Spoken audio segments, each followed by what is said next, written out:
اعوذ باللہ من الشیطان الرجیم بسم اللہ الرحمن الرحیم اللہ اکبر اللہ اکبر اللہ اکبر لا الہ الا اللہ واللہ اکبر وللہ الحمد۔ ناظرین محترم السلام علیکم ورحمۃ اللہ وبرکاتہ۔ میں ہوں آپ کا میزبان محمد رئیس احمد اور آپ دیکھ رہے ہیں خصوصی پروگرام خطبہ حجۃ الوداع۔ آپ جانتے ہیں کہ یہ پروگرام جن مبارک راتوں میں پیش کیا جا رہا ہے، ظاہر ہم پاکستان کے وقت کے مطابق رات کو آپ کی خدمت میں حاضر ہو رہے ہیں، یہ وہ راتیں ہیں کہ جن کی بڑی فضیلت آئی ہے اور قرآن کریم میں ارشاد ہوا والفجر ولیال عشر، فجر کی قسم کھائی گئی ہے اور ان مبارک 10 راتوں کی قسم کھائی گئی ہے، جس کے بارے میں مفسرین نے کہا کہ یہ وہ 10 راتیں ہیں کہ جو یکم محرم سے لے کر 10 محرم تک بھی ہے، اور جس میں یکم ذی الحج سے لے کر 10 ذی الحج تک بھی ہے، اور جس میں رمضان المبارک کے آخری عشرے کی 10 راتیں ہیں کہ جن کے مبارک ہونے کے حوالے سے، جن کی فضیلت کے حوالے سے علماء نے کلام فرمایا ہے۔ دن کا روزہ رکھنا بڑی اہمیت اور رات کی عبادت کو شب قدر کی عبادت کے برابر قرار دیا گیا ہے۔ اس میں تسبیحات پڑھیں، اس میں تحمید کریں، اس میں تحلیل کریں، اس میں تکبیرات پڑھیں اور اللہ کی حمد و ثنا بیان کرتے رہیں۔ بہت مبارک گھڑیاں ہیں، بہت مبارک ساعتیں ہیں۔ اسی اعتبار سے ARYQ TV نے یہ اہتمام کیا ہے کہ بہت سارے لوگ، ایک نہیں دو نہیں، لاکھوں افراد ایسے ہیں جو ان سال حج بیت اللہ کی سعادت حاصل نہیں کر رہے، لیکن یہ فریضہ حج ادا ہو رہا ہے اور جتنے افراد بھی حج کر رہے ہیں ان کے ساتھ ساتھ وہ سب شامل ہیں جو تکبیرات میں شامل ہیں، اور جو ان ایام میں عبادت کر رہے ہیں اللہ کی بارگاہ میں، وہ یقیناً اس یقین کے ساتھ اپنی عبادتیں پیش کر رہے ہیں کہ پروردگار عالم اسے قبول و منظور فرمائے۔ آج ہم خطبہ حجۃ الوداع کی اہمیت اور فضیلت قرآن و سنت کی روشنی میں اس پر بات کریں گے۔ ممتاز و معروف عالم دین، ممتاز و معروف ریلیجس اسکالر اور ممتاز و معروف روحانی شخصیت حضرت صاحبزادہ ڈاکٹر فرید الدین قادری صاحب ہمارے ساتھ تشریف فرما ہیں۔ السلام علیکم ورحمۃ اللہ۔ وعلیکم السلام ورحمۃ اللہ۔ اور میرے بائیں جانب تشریف فرما ممتاز و معروف عالم دین علامہ مفتی احسن نوید نیازی صاحب تشریف فرما۔ السلام علیکم ورحمۃ اللہ وبرکاتہ۔ وعلیکم السلام ورحمۃ اللہ۔ اور ہمارے آج کے اس پروگرام میں ماشاءاللہ عالمی شہرت یافتہ ثنا خاں، بہت خوش الحان، خوش آواز، خوش گلو ثنا خاں اور بلند آہنگ ثنا خاں، جناب قاری محسن قادری ARYQ TV پر غالباً گزشتہ 12 سال سے کم و بیش میرے ساتھ ماشاءاللہ پروگرام انہوں نے آغاز کیا، اور آج تک ماشاءاللہ ARY ڈیجیٹل پر ہر سال سحر و افطار میں موجود ہوتے ہیں، اور QTV پر بھی ماشاءاللہ اپنی آواز کی خوبصورت انداز کے ساتھ حاضر ہوتے رہتے ہیں۔ تشریف فرما۔ السلام علیکم ورحمۃ اللہ وبرکاتہ۔ اچھا، ہم یہ چاہتے ہیں محسن کہ آپ حج بیت اللہ کے حوالے سے حاضری اور حضوری کی کیفیات کے ساتھ کوئی کلام ہو تو پیش کریں۔ کرتا ہوں۔ اے رب ملائک و جن و بشر، میں حاضر ہوں، میں حاضر ہوں۔ اے رب ملائک و جن و بشر، میں حاضر ہوں، میں حاضر ہوں۔ خدمت میں تیری شرمندہ نظر، میں حاضر ہوں، میں حاضر ہوں، حاضر ہوں، حاضر ہوں، حاضر ہوں، میں حاضر ہوں، حاضر ہوں، حاضر ہوں، حاضر ہوں، میں حاضر ہوں، میں حاضر ہوں، میں حاضر ہوں۔ جو تیری ثنا کے لائق ہو، ایک لفظ بھی ایسا پاس نہیں، ایک لفظ بھی ایسا پاس نہیں، ایک لفظ بھی ایسا پاس نہیں۔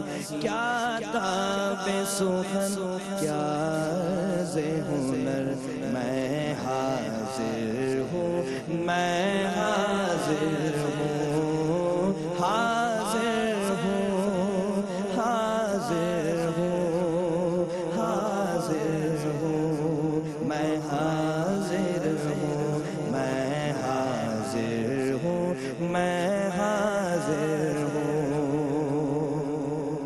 میرے چاروں طرف ہے دروازے، میرا سرمایہ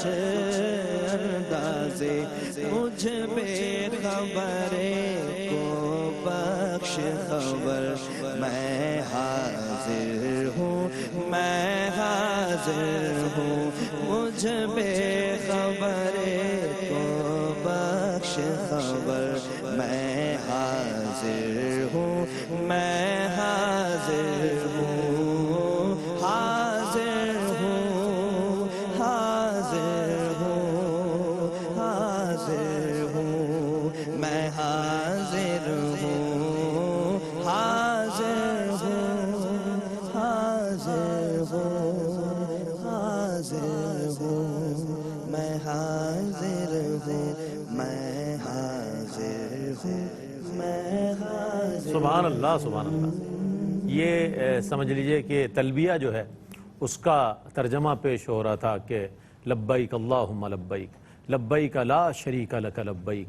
ان الحمد والنعمت لک والملک لا شریک لک. آج ہم چونکہ خطبہ حجۃ الوداع کے حوالے سے قرآن و سنت کی روشنی میں جو اس کی اہمیت ہے اس پر بات کریں گے. اچھا ڈاکٹر صاحب یہ فرمائیے گا کہ ابتداءً ہم یہ سوال شامل کر لیتے ہیں کہ نبی کریم علیہ السلام نے اپنی پوری حیات مبارکہ میں قرآن و حدیث کی اہمیت کو اجاگر فرمایا اپنے خطبات اپنی تعلیمات کے ذریعے، لیکن جب خطبہ حجۃ الوداع کا موقع آتا ہے تو بطور خاص اس میں جو ہے اللہ کے احکامات اور اپنے فرامین کو خاص اہمیت دی گئی. اس پر میں چاہتا ہوں کچھ روشنی ڈالیے. الحمدللہ رب العالمین.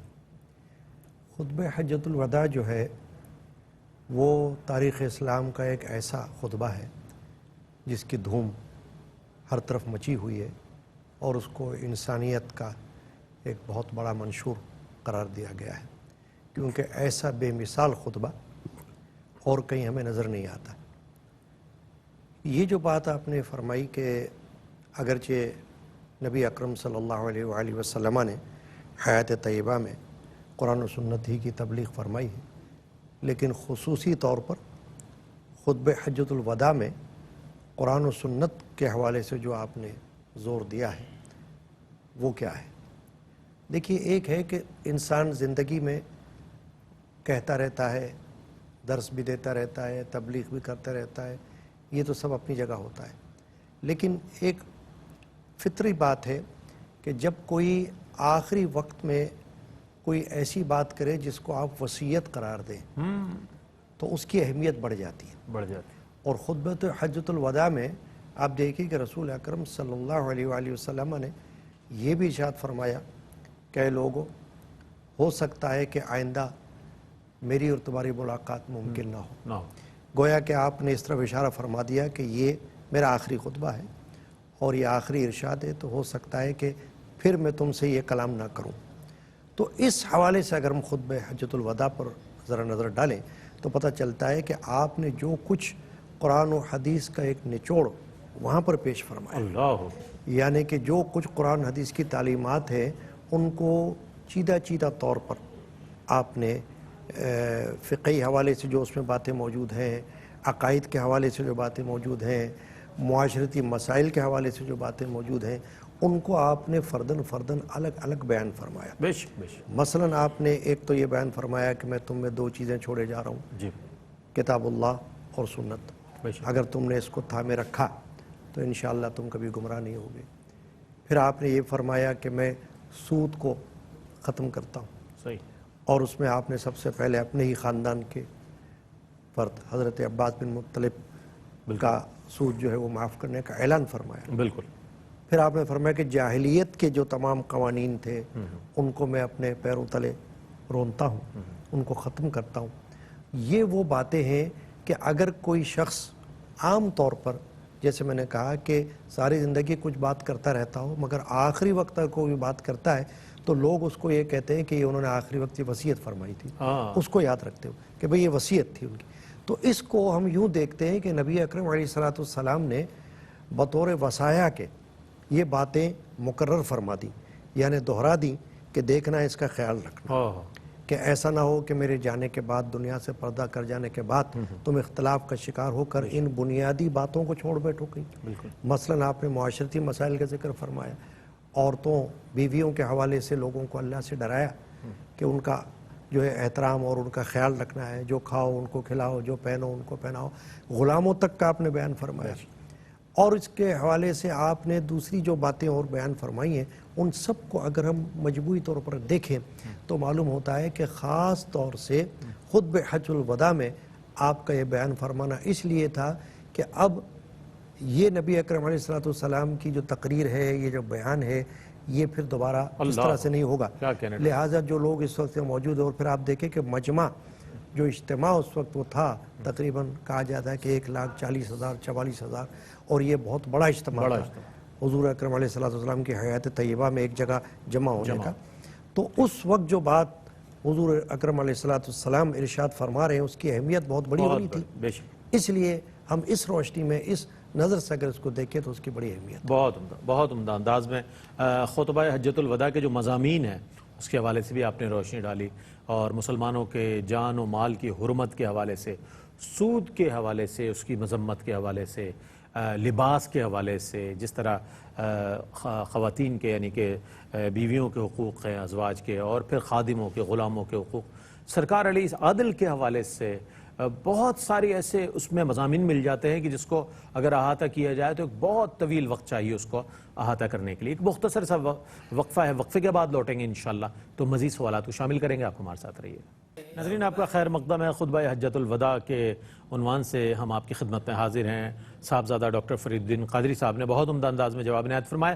آپ جو ٹائٹل سن رہے ہیں، جس خوبصورت آواز میں ٹائٹل ہے، آج وہی ثنا خان قاری محسن قادری ہمارے درمیان موجود ہے، انشاءاللہ ان سے آخر میں ایک کلام اور لیں گے۔ یہ میں نے اس بات کا یاد ہے اس لیے کیا ہے کہ آپ کے ذہن میں یہ بات ہوگی یہ کون ایسی آواز ہے کہ جو ہم سن رہے ہیں، قاری محسن صاحب کی آواز ہے۔ اچھا مفتی صاحب یہ فرمائیے گا آپ کہ صحابہ کرام بھی موجود ہیں، اولیاء امت بھی موجود ہیں، ائمہ بھی موجود ہیں، مجتہدین بھی موجود ہیں، ان سے کوئی انکار نہیں ہے، لیکن اس کے باوجود خطبہ حجۃ الوداع میں دو چیزوں کی اہمیت کو بہت زیادہ اجاگر کیا گیا۔ میں چاہتا ہوں اس پر کچھ کلام فرمائیں۔ بسم اللہ الرحمن الرحیم، صلی اللہ علیہ حبیب سیدنا و مولانا محمد وعلی آلہ وصحبہ بارک وسلم۔ رئیس بھائی، خطبہ حجۃ الوداع میں حضور جان عالم صلی اللہ تعالی علیہ وآلہ وسلم نے کتاب و سنت کی اہمیت کو سب سے زیادہ اجاگر فرمایا، سب سے زیادہ زور جو ہے وہ کتاب و سنت کی اہمیت پہ دیا ہے۔ صحابہ کرام علیہم رضوان بھی موجود، اہل بیت اطہار بھی موجود، اولیاء امت بھی موجود، تابعین اور ائمہ مجتہدین بھی موجود، لیکن اس سب کے باوجود کتاب و سنت کی اہمیت پہ زور دینے کی حکمتوں میں سے ایک حکمت یہ بتانا تھا کہ یہ سب کے سب کتاب و سنت کے محتاج ہیں۔ کتاب و سنت کسی کے محتاج نہیں، باقی ساری امت کتاب و سنت کی محتاج ہے۔ کتاب کی تو اس لیے کہ کتاب اللہ ہے، کلام اللہ ہے، اللہ کا کلام ہے، کلام اللہ کی ساری مخلوق محتاج ہے، اور سنت اس لیے کہ صحابہ کرام علیہم رضوان ہوں یا اہل بیت اطہار ہوں یا ائمہ مجتہدین ہوں، یہ سب حضور جان عالم صلی اللہ علیہ وسلم کے نبی اکرم کے کلام کے محتاج ہیں۔ تو چونکہ سب کتاب و سنت کے محتاج ہیں تو اس لیے سب سے زیادہ زور اسی بات پر دیا کہ سب کو پتہ چل جائے، ان کو بھی پتہ چل جائے اور کل امت کو پتہ چل جائے کہ سپریمیسی جو ہے، جو سپریم پاور ہے وہ کتاب و سنت کی ہے۔ بے شک کتاب و سنت سب پر حاکم ہے، کوئی کتاب و سنت پر حاکم نہیں۔ اعلیٰ حضرت امام اہل سنت امام محمد رضا خان رحمہ اللہ کا بڑا پیارا جملہ جو آپ نے فرمایا نا کہ کتاب اللہ کلام اللہ مرشد عام ہے سیدنا رسول اللہ صلی اللہ علیہ وسلم کا، اور کلام رسول علیہ السلام مرشد عام ہے صحابہ کرام، اہل بیت اطہار اور ائمہ مجتہدین کا، چاہے وہ ائمہ مجتہدین فقہ سے تعلق رکھتے ہوں، چاہے وہ ائمہ مجتہدین تصوف سے تعلق رکھتے ہوں۔ تو یہ سلسلہ تو ذہب ہے، گولڈ آف چین ہے کہ یہ صحابہ کرام علیہم رضوان، اہل بیت اطہار اور ائمہ مجتہدین یہ مرشد عام ہیں عوام کے، اور ان کا مرشد ہے کلام رسول اور ان کا مرشد ہے کتاب اللہ۔ تو یہ سلسلہ تو ذہب ہے، تو جس کسی نے آنا ہے اس چین سے آنا ہے، لوگ جڑیں گے صحابہ کرام علیہم رضوان، اہل بیت اطہار، ائمہ مجتہدین، اولیاء امت کے ساتھ، وہ انہیں جوڑیں گے سنت رسول اللہ کے ساتھ، اور سیدنا رسول اللہ صلی اللہ علیہ وسلم جوڑیں گے کتاب اللہ کے ساتھ۔ تو یہ ترتیب ہے، اس ترتیب سے جو ہے وہ چلنا ہے۔ دوسری بات اس میں یہ اشارہ بھی موجود ہے کہ کوئی بھی آدمی اپنی ذاتی حیثیت میں مطاع نہیں، اپنی ذاتی حیثیت میں نہیں، جس کسی کی تعظیم یا احترام ہوتا ہے وہ کتاب و سنت سے تعلق کی وجہ سے ہوتا ہے۔ صحابہ کرام علیہم رضوان کا احترام ہے، تعظیم ہے، ان کی بات تسلیم کی جاتی ہے سیدنا رسول اللہ صلی اللہ علیہ وسلم کے ساتھ تعلق کی وجہ سے، کتاب و سنت کے ساتھ تعلق کی وجہ سے۔ اہل بیت اطہار کی تعظیم تکریم کی جاتی ہے، ان کی بات تسلیم کی جاتی ہے سیدنا رسول اللہ صلی اللہ علیہ وسلم کے ساتھ تعلق کی وجہ سے اور کتاب و سنت کے ساتھ تعلق کی وجہ سے۔ ائمہ مجتہدین کی اور اولیاء امت کی تعظیم تکریم کی جاتی ہے اور ان کی بات تسلیم کی جاتی ہے تو وہ سیدنا رسول اللہ صلی اللہ علیہ وسلم کے ساتھ تعلق کی وجہ سے اور کتاب و سنت کے ساتھ تعلق کی وجہ سے۔ تو جہاں کہیں کسی کی رائے سے اختلاف ہوتا ہے وہ بھی کتاب و سنت کی روشنی میں ہوتا ہے۔ وہ جو امام مالک رحمہ اللہ کا مقولہ ہے نا، ان کا بھی ہے اور ان سے پہلے بھی کئی ائمہ دین کا ہے کہ سرکار علیہ السلام کے روضہ اقدس کی طرف اشارہ کر کے فرمایا تھا کُلٌ ماخوذٌ مِّن قَوْلِهِ وَمَرْدُودٌ عَلَيْهِ إِلَّا صَاحِبَ هَذَا الْقَبْرِ علیہ السلام، کہ ہر شخصیت کے اقوال میں سے کچھ لے لیا جاتا ہے اور کچھ کو چھوڑ دیا جاتا ہے سوائے ان صاحب مدح علیہ السلام کہ ان کا جو ہر فرمان ہے وہ پتھر پہ لکیر ہے، وہ حرف آخر ہے، ان کی ہر بات بلا چون و چرا تسلیم کی جائے گی، باقی ان کے سوا جس کسی کی بات ہے اس کی بات قرآن و سنت کے تابع ہونے کی حیثیت سے تسلیم کی جائے گی۔ اگر کہیں پر ایسا محسوس ہوگا کہ یہ بات قرآن و سنت کی حدود سے متجاوز ہو رہی ہے تو اس بات کو چھوڑ دیا جائے گا، ترک کر دیا جائے گا اور کتاب و سنت ہی کی بات کو لیا جائے گا۔ یہاں پھر اعلیٰ حضرت کا ایک بہت پیارا جملہ، اعلیٰ حضرت نے فرمایا کہ ہم جب کسی کی بات مانتے ہیں تو اس لیے نہیں مانتے کہ یہ زید کا یا بکر کا یا عمر کا قول ہے، اس لیے مانتے ہیں کہ وہ سیدنا رسول اللہ علیہ السلام کی شریعت کی روشنی میں اس کا استنباط ہے، اس لیے مانتے ہیں۔ جہاں کہیں ہم محسوس کریں گے کہ زید عمر بکر کا قول سیدنا محمد رسول اللہ صلی اللہ علیہ وسلم کی بات سے ٹکرا رہا ہے کہ ہم زید عمر بکر کی بات کو دیوار پہ مار دیں گے اور خود آگے بڑھ کے سیدنا محمد رسول اللہ صلی اللہ علیہ وسلم کی رکاب سے لپٹ جائیں گے۔ تو اصل تعلق جو ہے وہ کتاب و سنت کے ساتھ ہے، باقی جس کسی کے ساتھ تعلق ہے کتاب و سنت کی وجہ سے۔ سبحان اللہ سبحان اللہ۔ اور بالکل یہی بات ہے کہ اسلامی شریعت کی اساس اور بنیاد جو ہے وہ قرآن ہے اور حدیث ہے، تو اس سے زیادہ کوئی بھی اتھینٹک چیز نہیں ہے ہمارے پاس۔ سب سے زیادہ اتھینٹک جو چیز ہے وہ قرآن ہے یا حدیث ہے، نبی کریم علیہ السلام کی سیرت مبارکہ۔ حضور یہ فرمائیے گا ڈاکٹر صاحب کہ قرآن اور سنت کا جو باہمی ربط ہے، اس پر میں چاہتا ہوں کچھ کلام فرمائیے گا۔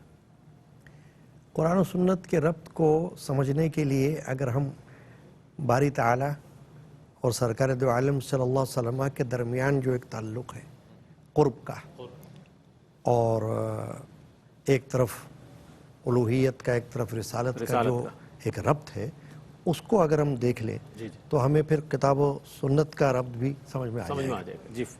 اور وہ یہ ہے کہ دیکھیں آپ، اللہ تبارک و تعالی نے رسول اکرم صلی اللہ تعالی وسلم کو حبیب بھی بنایا، محبوب بھی بنایا، نبی بھی بنایا، رسول بھی بنایا، خاتم النبیین بنایا، تو ہر وہ منصب جو ان کے شائن شان ہے وہ اللہ تعالیٰ نے ان کو عطا فرما دیا۔ اور ربط ایسا کہ آپ دیکھیے قرآن مجید میں جگہ جگہ اللہ تبارک و تعالیٰ نے حضور اکرم علیہ السلام کے فعل مبارک کو اپنی طرف منسوب کیا ہے۔ وَمَا رَمَيْتَ إِذْ رَمَيْتَ وَلَكِنَّ اللَّهَ رَمَى، جب کہ آپ نے پھینکا، آپ نے نہیں پھینکا بلکہ اللہ نے پھینکا۔ اب یہ بھی تو ربط ہے نا، اس پہ بہت بڑا ربط ہے کہ بظاہر تو دست مبارک نبی اکرم علیہ السلام ہی کا ہے، یا ید اللہ فوق ایدیہم، کہ آپ کے ہاتھوں پر اللہ کا ہاتھ ہے۔ تو یہ ربط جو ہے یہ جب سمجھ میں آ جائے گا، اطیعوا الرسول فقد اطاع اللہ، فقد اطاع اللہ، ومن یطع الرسول فقد اطاع اللہ، ٹھیک ہے نا، یہ اطیعوا اللہ و اطیعوا الرسول، یہ ربط ہے۔ یہی ربط جب کسی کے سمجھ میں آ جائے تو اس کو کتاب و سنت کا ربط بھی سمجھ میں آ جائے گا۔ اس لیے کہ دیکھیے اسلامی تعلیمات کے دو اولین ماخذ 4 میں سے وہ تو قرآن اور حدیث ہی ہے نا، اولین، ایک کے بعد ایک بتدریج۔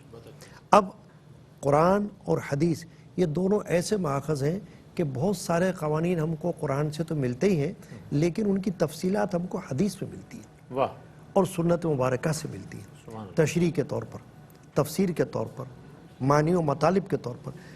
قرآن پڑھنے والا اگرچہ قرآن پڑھتا ہے، نماز کا بھی حکم اس کو ملتا ہے، روزے کا حکم بھی اس کو ملتا ہے، لیکن جب تک وہ حدیث میں جا کر اور سنت مبارکہ کو دیکھ کر اس کو نہ سمجھے اس وقت تک اس عمل کو وہ کر نہیں سکتا. بالکل. اب نماز پر حکم کو تو مان لیا اس نے، لیکن نماز کو ادا کیسے کرنی ہے، اس کی پوری تشریح کیا ہے، وہ تو اس کو حدیث سے مل رہی. یہی ربط ہے جو سوال آپ کا ہے بالکل. کہ قرآن اور سنت، کتاب اور سنت کا جو ایک ربط ہے وہ یہ ہے کہ چاہے وہ معاشرتی اصول و ضوابط ہوں، چاہے وہ تجارتی قوانین ہوں، چاہے وہ فقہی مسائل ہوں، چاہے وہ عقائد کے مسائل ہوں، لیکن قرآن اور سنت کو جب تک ساتھ لے کر کوئی نہ چلے اس وقت تک وہ اس پر عمل پیرا برابر نہیں ہو سکتا. کما حقہ، اس کو ادا کرنے کے لیے کتاب اور سنت کے ربط کو ایک ساتھ لے کر چلنا ہوگا. یہ بڑا ضروری ہے. تو یہ ہے کتاب اور سنت کا ایک ربط کہ جو ہمیں سامنے رکھنا چاہیے. ایسے بہت ساری اور باتیں جو میں نے ابھی آیت شریفہ کا حوالہ دیا، قرآن مجید ہمیں ملتی رہتی ہیں، اس کے حوالے سے پتہ چلتا ہے کہ دیکھیے نبی اکرم علیہ السلام نے جو کچھ حدیث میں فرمایا ہے وہ شارع علیہ السلام ہے، اور اللہ تبارک و تعالیٰ نے ان کو حلال اور حرام کا اختیار دیا ہوا. بے شک بے شک. حضور جس کو چاہے حلال فرماتے ہیں، جس چیز کو چاہے حرام فرماتے ہیں. اب یہ بغیر ربط کے ہو ہی نہیں سکتا. یہ تو اللہ تبارک و تعالیٰ نے ان کو یہ اختیار عطا فرمایا. ٹھیک ہے نا، میں تو مالک ہی کہوں گا کہ ہوں مالک کے حبیب، یعنی محبوب و محب میں نہیں میرا تیرا. یہ ربط ہی تو ہے. یہ ربط کی مثال ہے. جب تک یہ نہ ہو تو پھر کیسے ہو؟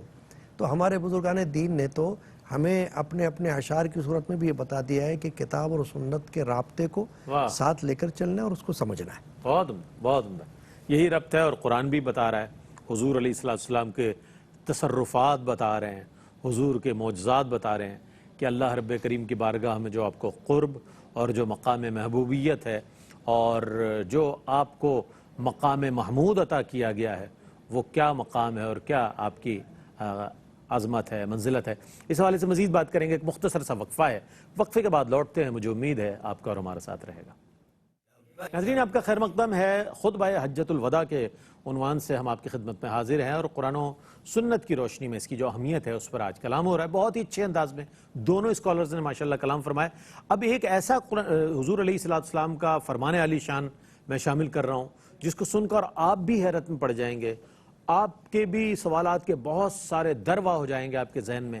میں نے بھی جب اس سوال کو پڑھا تو بہت مجھے اس حوالے سے جاننے کی خواہش ہوئی کہ آیا اس کا جواب کیا ہوگا. سوال یہ ہے کہ نبی کریم علیہ السلام نے فرمایا کہ بے شک یہ قرآن یا تمہارے لیے حجت ہے یا تمہارے خلاف حجت ہے. کیا فرمائیے گا؟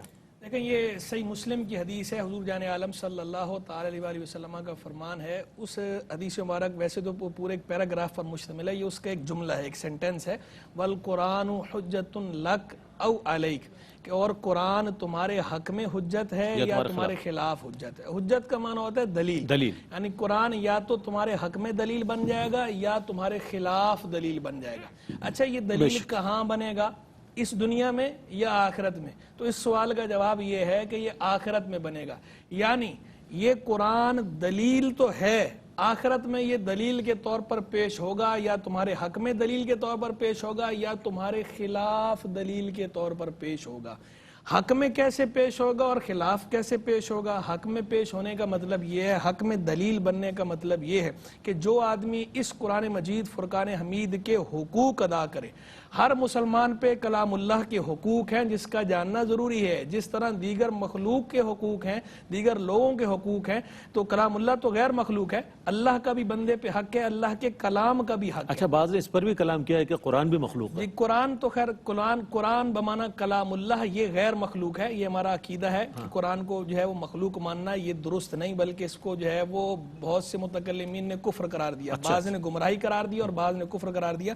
کلام اللہ کلام اللہ غیر مخلوق. تو کلام اللہ غیر مخلوق ہے، لیکن کلام اللہ کے بھی حقوق ہے، اللہ کے بھی حقوق ہے. جیسے ہم کہتے ہیں حقوق اللہ، تو کلام اللہ کا بھی ہر مسلمان پر حق ہے. تلاوت کا بھی یہ بھی حق ہے کلام اللہ کا کہ قرآن کی تلاوت کی جائے. اسی طرح یہ بھی کلام اللہ کا حق ہے کہ اس میں تدبر اور تفکر کیا جائے، اور یہ بھی کلام اللہ کا حق ہے کہ اس کے اوامر پر عمل کیا جائے اور اس کے نواہی سے بچا جائے۔ جن چیزوں سے منع کر رہا ہے کلام اللہ ان چیزوں سے بچا جائے، جن کا حکم دے رہا ہے ان چیزوں پر عمل کیا جائے۔ تو یہ تلاوت اور پھر یہ تفکر و تدبر اور پھر اس پر یہ عمل کرنا، یہ کلام اللہ کا حق ہے۔ اچھا، تلاوت کے اندر درست تلاوت بھی حق ہے کہ آپ کو قرآن درست پڑھنا بھی آنا چاہیے، یہ بھی حق ہے۔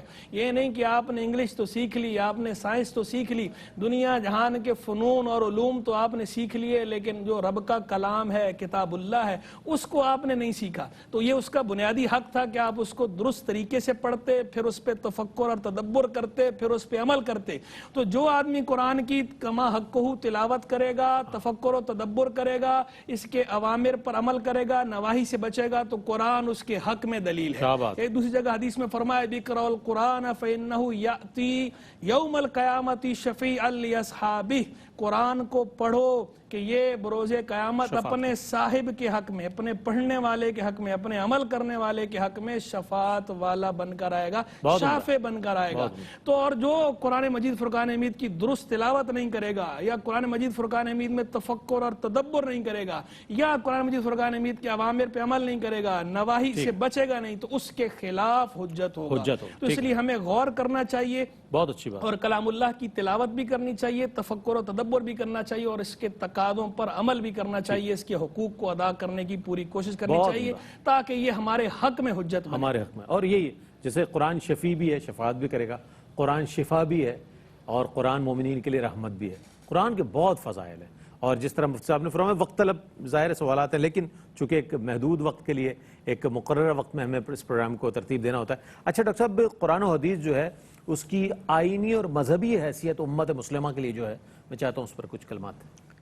دیکھیے، مسلمانوں کے لیے تو قرآن مجید اور حدیث مبارکہ، یہ دونوں کی اہمیت اور ضرورت آئینی حیثیت سے اس طرح ہے کہ ہمیں حکم ہے کہ ہم اپنے دنیاوی اور دینی معاملات کو قرآن و سنت کی روشنی میں حل کریں، مسائل مشکلات کو اس کی روشنی میں حل کریں، چاہے وہ آپ کے تجارتی معاملات ہوں، چاہے وہ معاشرتی مسائل ہوں، دینی مسائل ہوں، فقہی مسائل ہوں، کچھ بھی ہوں، قرآن اور حدیث کی روشنی میں حل کرنا ہے۔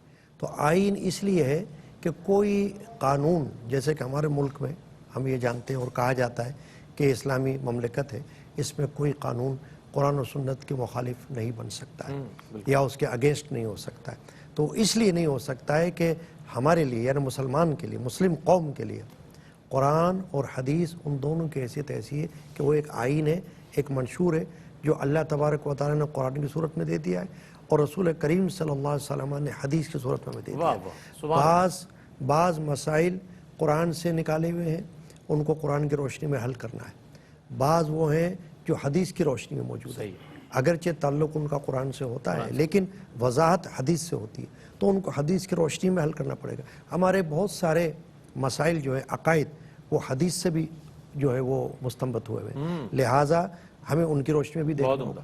تو آئین کی حیثیت جو ہے وہ اس طرح سے حاصل ہے اس کو کہ ہم مسلمان مرد یا مسلمان عورت الحمدللہ کبھی بھی قرآن اور سنت کے خلاف نہیں جا سکتے۔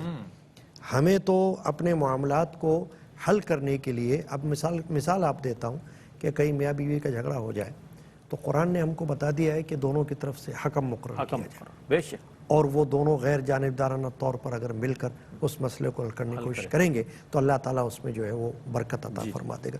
یہ ایک مثال ہے، یہ ایک مثال میں نے دی کہ اسی طرح سے اور بہت سارے معاملات ہیں، اور دنیا کے حوالے سے ہیں، تجارت کے حوالے سے آپ دیکھ لیں، ناپ تول وغیرہ، یعنی وہ بھی ایک آئینی حیثیت حاصل ہے کہ بھئی آپ کسی کے ساتھ کوئی دھوکے بازی نہیں کر سکتے، وہ آئین کے طور پر قرآن اور حدیث کو آپ لیں گے اور اس کے مطابق اس کو چلیں گے۔ بہت عمدہ ڈاکٹر صاحب، بہت شکریہ ادا کروں گا آپ کی تشریف آوری کا، مفتی صاحب آپ کی تشریف آوری کا بہت شکریہ، پیارے بھائی قاری محسن قادری آپ کی آمد کا بہت شکریہ۔